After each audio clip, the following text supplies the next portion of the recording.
भारत से हजारों किलोमीटर दूर जापान की राजधानी टोक्यो में भारतीय विदेश मंत्री एस जयशंकर और जापान के प्रधानमंत्री फुमियो किशिदा ने गर्मजोशी से हाथ मिलाया।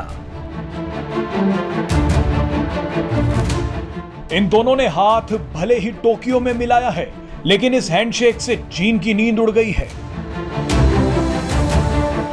यह मौका था भारत और जापान के बीच रक्षा और विदेश मंत्रियों की दूसरी 2+2 लेवल बातचीत का।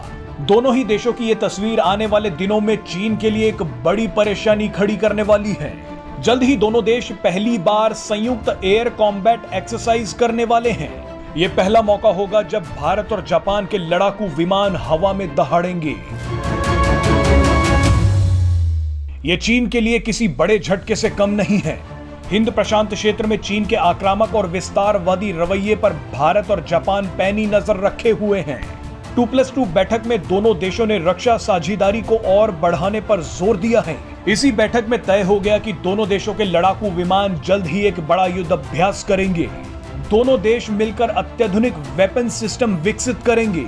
भारत और जापान की वायुसेना भले ही पहली बार युद्ध अभ्यास करेंगी, लेकिन भारत और जापान की आर्मी पहले से ही नियमित तौर पर धर्म गार्जियंस नाम की एक्सरसाइज करती रही हैं।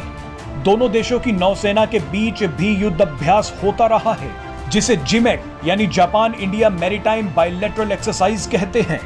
आपको बता दें कि 2+2 बातचीत के बाद भारत और जापान की तरफ से एक संयुक्त बयान आया है, जो सीधे सीधे चीन को चेतावनी है।